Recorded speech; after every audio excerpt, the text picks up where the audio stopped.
For a quarter of a century, two words have been synonymous with the biggest MMA moments in the UK, Europe and beyond. Cage Warriors. It's the pinnacle of European MMA. It's your golden ticket into the UFC. It's put on those little yellow gloves before you put them little black ones on. Ahead of Cage Warriors 200, we're going to be celebrating some of our most special moments. My name is Molly McCann, and as someone who went from competing on the undercards as an amateur to headlining the Echo Arena in my home city of Liverpool to win a world title, if there's anybody who knows what these moments mean, it's me.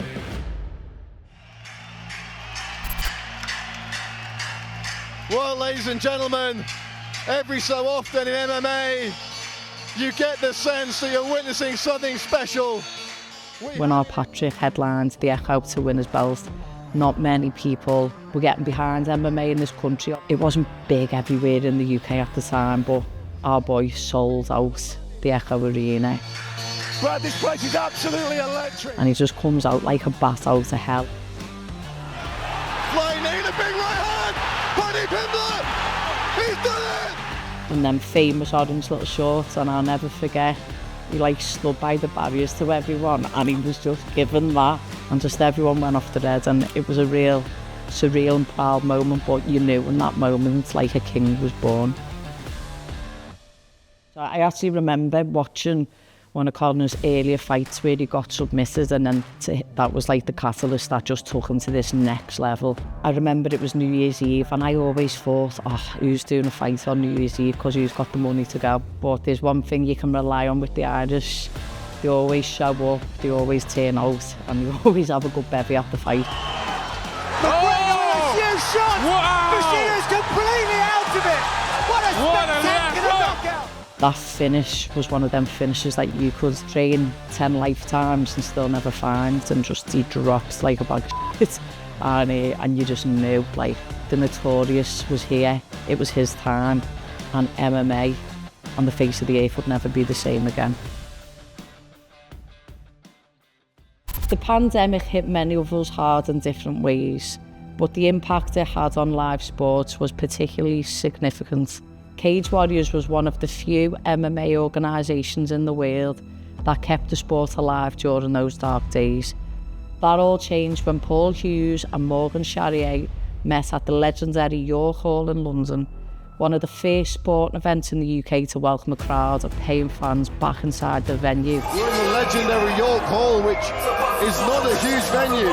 It's a great venue for atmosphere because we've got the balcony, but we've got the fans in here. I was there at the York Hall. I was sat with all the Irish fans, and it was like being at a PSG game. It was scary, to be honest. They was absolutely on one. But then you had the Irish, and they didn't stop.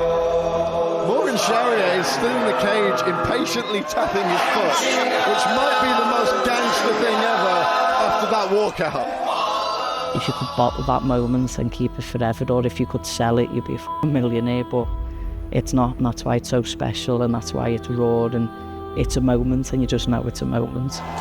This may go down as one of the best Cage Warriors title fights in history, and they're swinging at the bell. Oh, use his arm!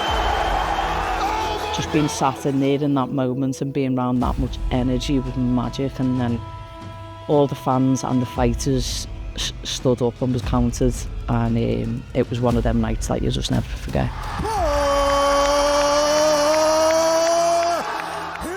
In 2022, Cage Warriors made their debut in Belfast, Ireland.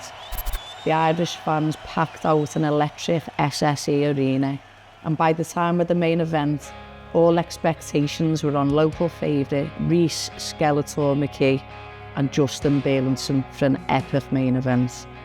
What followed was a battle of the ages. McKee and Burlinson went back and forth, blow for blow, skill for skill, over 11 nail-biting minutes. When people talk about leaving it all in the cage, fights like this is what they mean. Burlinson goes for a spinning back out. It's not about winning on points, it's about beating someone and finishing them. That's the adrenaline rush. That's the moment that every fighter fights for.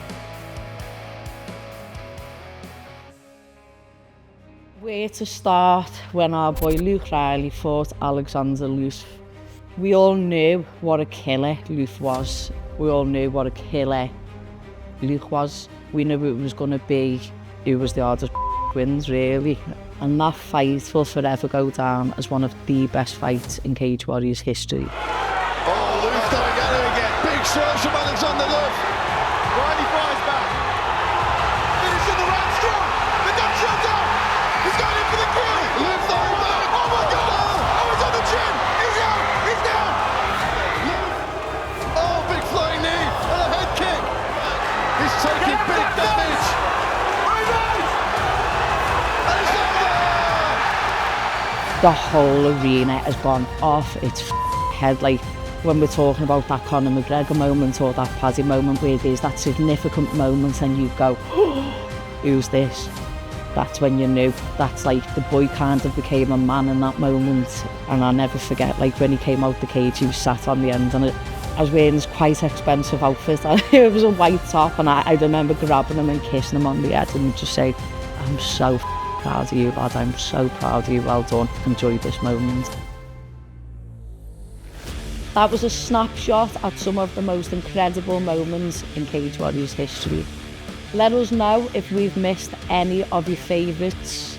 Join us for Cage Warriors 200 in Dublin on February 21st as more memories are made in the famous yellow gloves.